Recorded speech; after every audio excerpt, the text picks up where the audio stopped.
there's light, darkness, black, white, yes, no, life, death. I always find the universe to be in some kind of dichotomy, you know.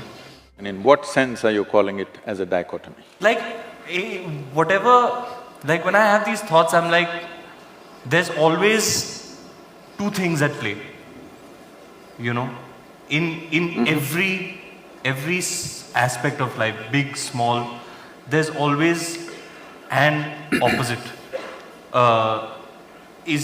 Can you elaborate on that? The very way you're characterizing yourself and the question that you're asking itself is a dichotomy.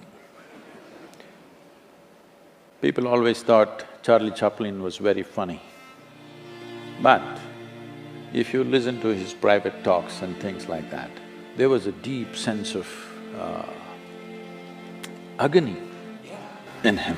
He was especially sensitive to the agonies of life. Yes. What an artist. But when you see him on the screen, he just made it just so ridiculously funny, hilarious all the time. Everything, every step, every act, not just some act, just every step and every act is hilarious. If you sit watching a Charlie Chaplin movie, you don't laugh at a particular thing, you just laugh at everything. So because there was such a deep agony, he decided, instead of sharing this agony with people, he decided at least he'll make them laugh, and because somewhere he understands this agony could exist in a whole lot of people, in different measure, of course.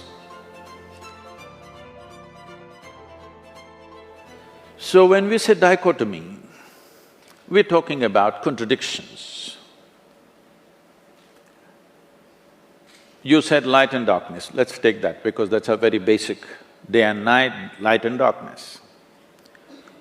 There are many ways to look at this. One fundamental way is like this. There is light right now.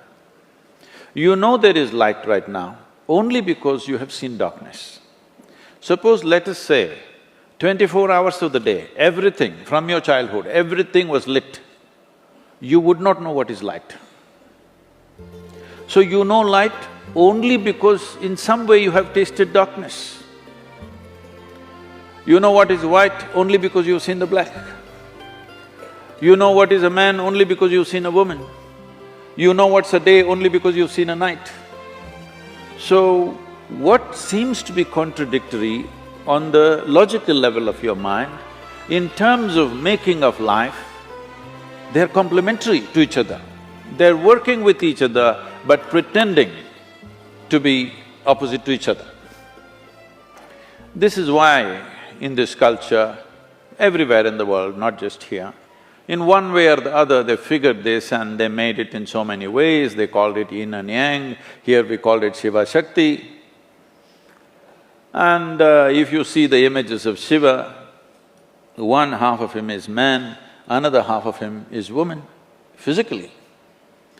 Because what is being depicted here is, this is the nature of physical existence. As long as your experience of life is limited to physical, when I say physical, right now everything that you can see has to be physical, isn't it so? Can you see something that's not physical?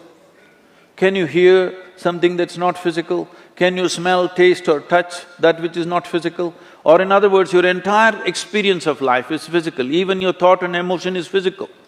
We can measure it today. We can measure your thought and emotion, that means it's physical. So your whole experience of life is limited to the physical dimension of the existence.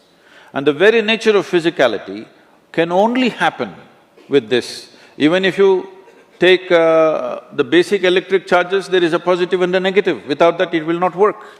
If you take an atom, there are positives and negatives. So the very construction of physical nature is between two opposites or two complementary dimensions of life.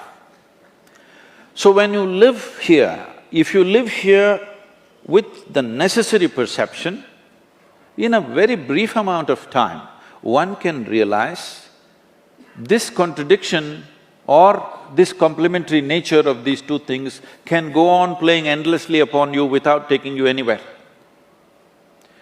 When you realize that the physical will not get you anywhere, that is when you turn spiritual.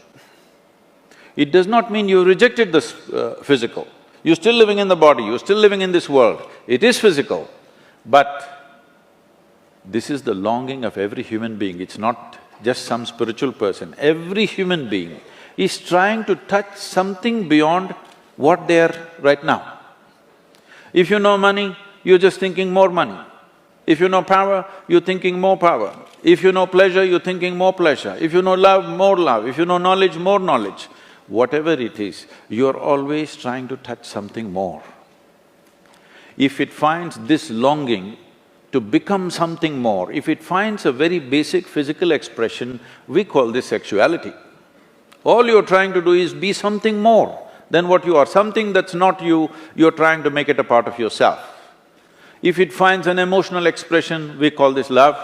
Once again, emotionally you're trying to make something that is not you as a part of yourself.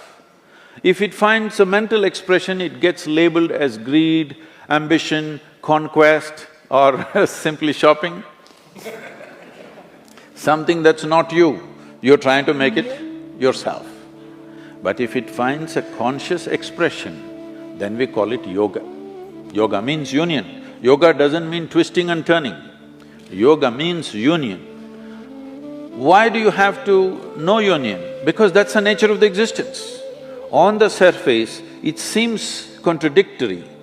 If you go deep enough, suddenly it is not contradictory.